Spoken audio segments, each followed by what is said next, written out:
Hi, and welcome to Lesson 6 of the Encore Music Notation Software tutorial.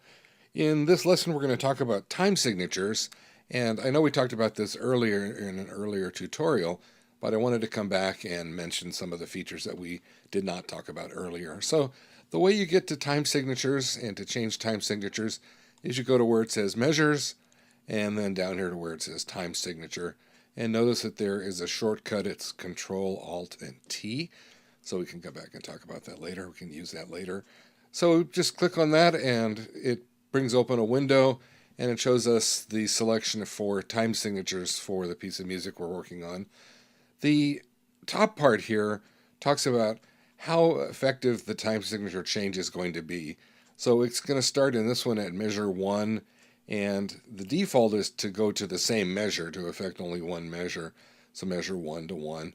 Well, you could put another measure number here if you want to, or you can select this one and that will go all the way to the end of the piece.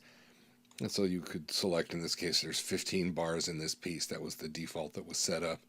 And that would be how many measures were affected by the change that's being made right now. So we'll just leave it like that, measure 1 through 15, or measure 1 to the end, as we selected here. And here are the standard units of measure for the measures that we're going to be creating in the piece. So we have common time, cut time, 2/4, 3/4, 4/4, which is lit up, and that's the default, and 6/8. And so those are the main key signatures, time signatures that are going to be used by people. And so if you wanted to select one or the other, you can just work your way through. And so let's leave this one in 4/4. And if you wanted to, you could change to another time signature. So for example, if you wanted 5/8, you could say 5/8, and that would give you the piece in 5/8. Down here it says click so many times per measure. Well, there's a click option that's used to play along when you are recording or playing back. And we haven't talked about that yet, but we will in a future lesson that mentions the click feature and the number of times that the click will sound per measure. So if we come back and make it 4/4, then we've got that to be the piece. It'll be in 4/4 time signature. There are a couple of options down here that are interesting because they can be very useful. You can hide the meter. So if you click on that little checkbox, it'll actually hide the meter so you won't see that, which can be very useful in some contexts if you want to use it that way. There's also one that's very useful if you have a pickup bar that you want to create. You could say, okay, this first bar from 1 through 1 is going to be a pickup bar, and it's going to contain one quarter note. So I say it that way.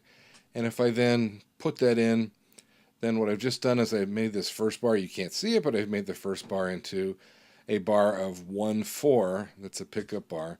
And if I decide then to start adding notes, if I add a note in here, then if I try and add a second note, it won't let me because there's only room for 1/4 note, and so I'd have to go to the next bar to add in the additional notes. And then if I use my A option for arrow and I play it back, then it'll play it back just the right way. And so that's the way that you can get that. So we have back to time signature, Alt, Control, Alt, T, and it brings us back to that. And then we can see that it lists that as a pickup bar, and it's from bar nothing to nothing. Well, in that case, it knows that it's not a full bar number, so it doesn't give it a bar number. And that's about it. You could have any of the major ones. You can create your own. You can hide the meter. You can do a pickup bar if you want to. And you can select the number of bars. So that's it for this lesson. I know this is a little bit of a review, but I wanted to cover some of the options that we hadn't mentioned the first time around.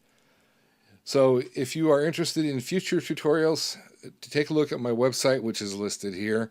And you can also look at the Passport Music website for more information about Encore, and that's listed here also. We'll see you in the next lesson.